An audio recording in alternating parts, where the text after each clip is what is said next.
جناب موسیٰ علیہ السلام کا زمانہ ہے، دھرتی پر اعلان ہوا انا ربکم الاعلی۔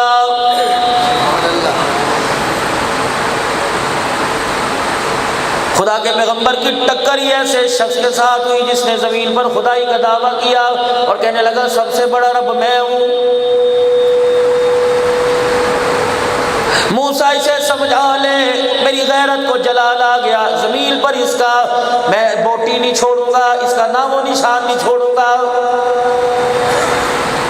بار بار خدا کا پیغمبر جا کے سمجھا رہا ہے ایسی بات نہ کر، انسان بن جا۔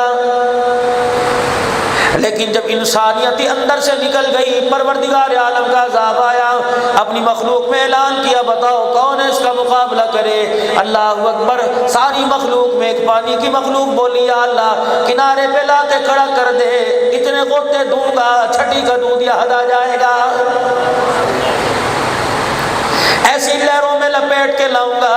پروردگار عالم کائنات کے اندر تیری برابری کرنے والا قیامت کی صبح تک نہیں آئے گا۔ اپنے آپ کو ہلاک ہوتے دیکھا، اپنا بیڑا غرق ہوتے دیکھا۔ آمنا برب موسیٰ و ہارون۔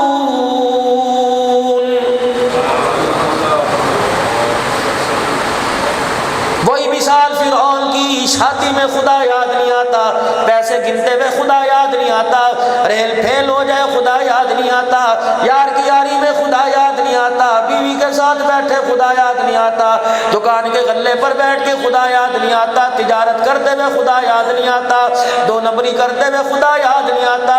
جب چاکنی کا وقت آ گیا، بستر پہ لیٹ گیا، زبان سے پانی مانگا نہیں جا رہا، پھر کہہ رہے اللہ مجھے معاف کر دے۔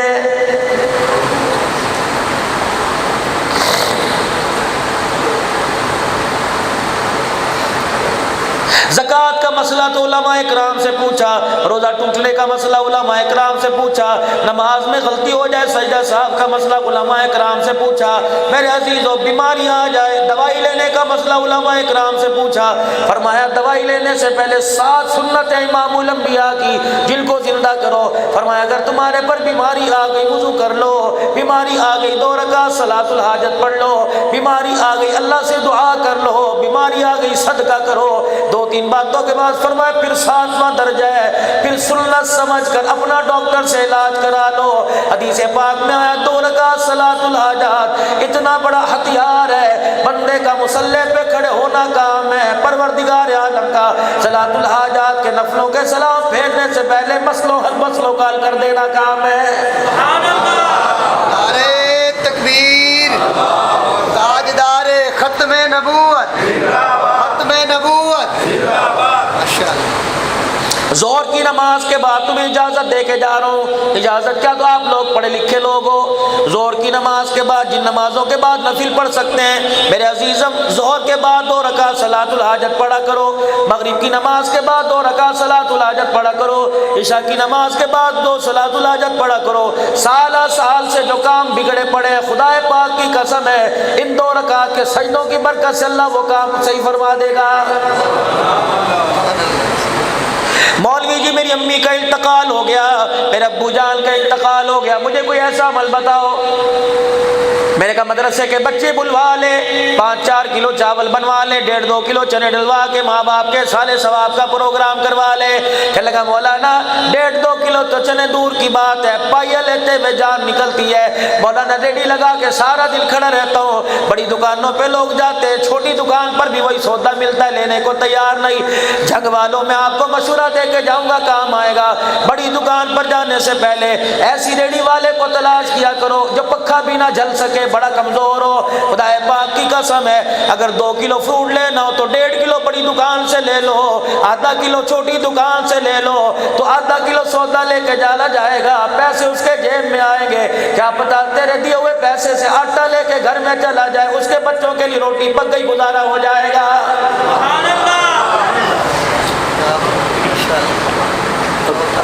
پتہ ہے دکان پہ گڑا سڑا مال پڑا ہے، پتہ ہے دکان پہ مال داغی پڑا ہے، جان بوجھ کے مال لے لیا کرو، ہٹایا نہ کرو۔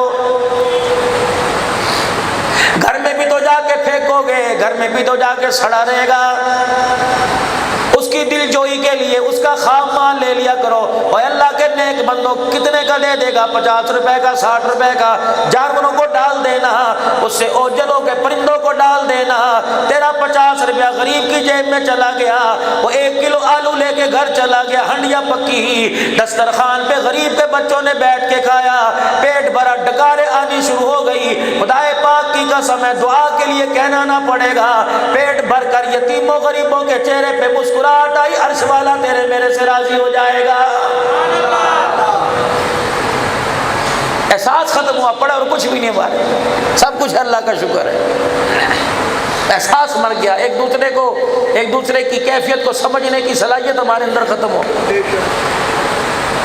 کسی کو ایک مرتبہ روتا دیکھیں گے کہیں گے ڈرامے بازی کر رہا ہے، اللہ فرماتا ہے خبردار منہ بند کر، یہ نہ ہو اس کے آنسوؤں کو میں صاف کر دوں اور اس حالت میں لا کے تجھے اتنا رلاؤں موت آ جائے تجھے چپ کرانے والا کوئی نظر نہ آئے۔ اوقات میں رہ اپنی، میرے پہلوانوں کو بستر پہ ڈال دیا، جو پہلوان اللہ اکبر 4 من وزن یوں اٹھا لیا کرتے تھے، گلاس ہاتھ میں نہیں پکڑ سکتے۔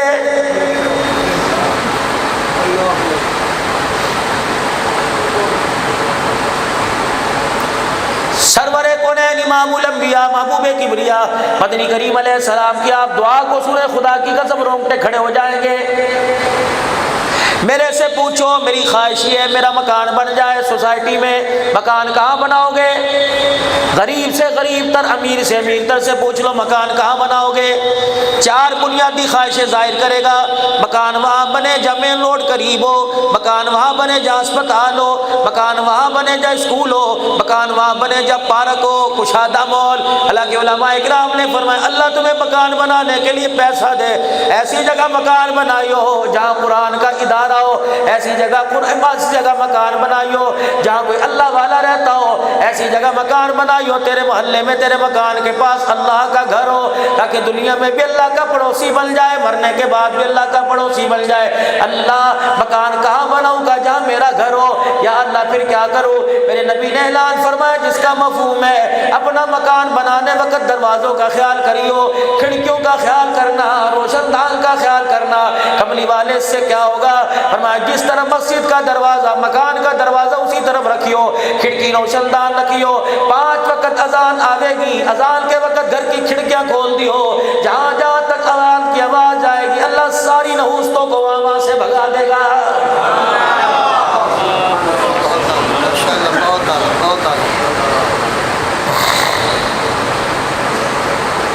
اور اس وقت میرے عزیزوں ہر ایک کی خواہش ہے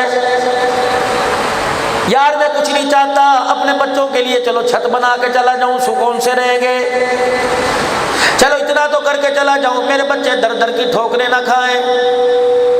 مجھے ایمانداری سے بتاؤ تیرا دادا تیرے باپ کے لیے کیا کر کے گیا، تیرا باپ تیری اولاد کے لیے کیا کر کے گیا جو تو اپنوں کے لیے کر کے جا رہا ہے؟ فرمایا میرا بندہ توکل پر زندگی گزار لے، میں نے تجھے دنیا کے اندر بھیجنے کا وعدہ کیا، 7 رزق کا وعدہ کر دیا، مجھے میری عزت کی قسم ہے 1 برتن میں سالن ہو، 8 کھانے والے ہوں، جو تیرے مقدر کا دوسرا نہیں کھائے گا، دوسرے کے مقدر کا وہ تیرے منہ میں نہیں جائے گا۔ اگر تیری روٹی کا 1 لقمہ کسی تیرے سگے کے منہ میں چلا گیا تو مجھے اپنا خدا نہ کہنا۔